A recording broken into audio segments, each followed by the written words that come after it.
एक स्विच को फ्लिक करते ही खरबों चार्ज पार्टिकल्स वायर में इलेक्ट्रिक फोर्स के कारण फ्लो करने लगते हैं।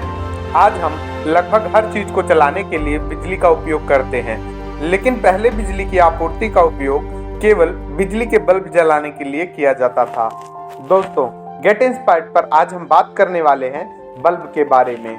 छोटे चार्ज पार्टिकल्स के सर्किट में फ्लो होने को हम लोग करंट कहते हैं।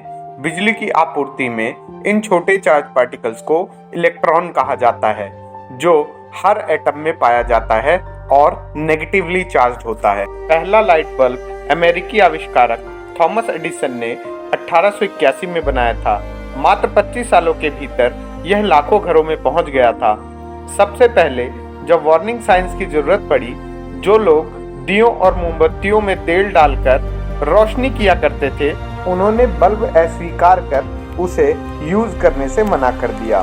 सबसे पहले light bulb incandescent lamp bulb थे, जो एक पतली फिलामेंट में करंट पास कराते रहने से गर्म होकर जलता रहता था, जिससे प्रकाश होता था। क्या आप जानते हैं, फिलामेंट को बनाने के लिए बांस का यूज करने से पहले एडिसन ने 6000 से भी ज्यादा मटेरियल का प्रयोग किया था, जिसमें एक दाढ़ी का बाल भी था। इनकैंडिसेंट लाइट बल्ब आज भी उपयोग में है, लेकिन टंगस्टन से बने फिलामेंट के साथ, जो एक कॉइल में लपेटा हुआ होता है। यदि आप एक आधुनिक टंगस्टन लाइट बल्ब फिलामेंट को खोल सकते हैं, तो यह लगभग 20 इंच यानी 50 सेंटीमीटर के लगभग लंबा होता है। एडिसन ने अपने बल्ब को सफल बनाने के लिए स्क्रू इन बेस और अन्य कई इनोवेशन की पूरी श्रृंखला का आविष्कार किया। कुल मिलाकर उन्होंने सॉकेट और स्विच से लेकर बिजली स्टेशन उपकरणों तक के आविष्कारों के लिए 1000 से अधिक पेटेंट दायर किए। दोस्तों, क्या आप लोग जानते हैं, कुछ जानवर जैसे इलेक्ट्रिक ईल अपनी खुद की बिजली बनाने में सक्षम है, या फिर ये भी कहा जा सकता है कि ये एक मछली है जो कई सौ वोल्ट के एक शक्तिशाली बिजली के झटके के साथ अपने आप को दुश्मनों से बचाने में सक्षम है। मेटल्स इलेक्ट्रिकल कंडक्टर होते हैं। इसके इलेक्ट्रॉन अपने एटम से फ्री होकर फ्लोट करते हुए चल सकते हैं, जिससे इलेक्ट्रिक करंट फ्लो हो सके। एक बल्ब में एक मेटेलिक इलेक्ट्रिकल फुट कांटेक्ट होता है, जो लाइट बल्ब में बिजली लाता है जब ये किसी बिजली के सोर्स से जुड़ा होता है। सबसे लंबे समय तक जलने वाला लाइट बल्ब 100 सालों से भी अधिक समय से जल रहा है, जो 1901 से लिवरमोर कैलिफोर्निया यूएस में है।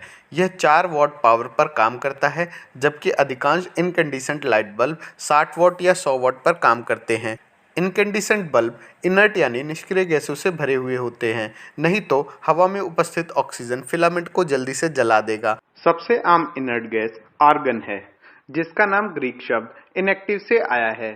एक ग्लास बल्ब ऑक्सीजन को फिलामेंट तक पहुंचने से रोकता है। ग्लास का एक कॉन्सेंट्रेटेड एसिड के साथ ट्रीटमेंट किया जाता है, जो इसे क्लाउडी अपीयरेंस देता है और एक सॉफ्ट लाइट बनाता है। ग्लास एक इंसुलेटर है, यह बिजली का संचालन नहीं करता है। ग्लास में इलेक्ट्रॉन उनके एटम से जुड़े रहते हैं, इसलिए वे आसानी से मूव नहीं हो सकते हैं और विद्युत प्रवाह नहीं हो सकता। इंसुलेटर तारों और अन्य कंपोनेंट्स को एक दूसरे से अलग रखने के लिए उपयोग किया जाता है, इसलिए करंट केवल फ्लो करता है जहां इसकी आवश्यकता होती है। इनकैंडिसेंट बल्ब बहुत ही इनएफिशिएंट हैं, जो अपनी ऊर्जा का केवल 2% ही यूज़ कर पाती हैं और बची हुई ऊर्जा हीट एनर्जी के रूप में वेस्ट हो जाता है।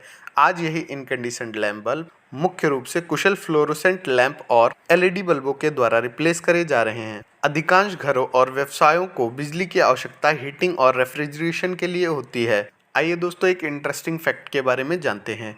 थॉमस एडिसन को आमतौर पर इलेक्ट्रिक लाइट बल्ब के आविष्कारक के रूप में श्रेय दिया जाता है, क्योंकि वो पहले अफोर्डेबल इनकैंडिसेंट बल्ब को तब बनाकर लाए जब दुनिया भर के वैज्ञानिक सेम डिज़ाइन पर 1830 से काम कर रहे थे, और एडिसन लगभग 50 साल पहले ही बल्ब का पेटेंट ले चुके थे। आशा करते हैं कि जानकारी आपको पसंद आई होगी, इसीलिए हमारे वीडियो को लाइक और चैनल को सब्सक्राइब करना ना भूलें।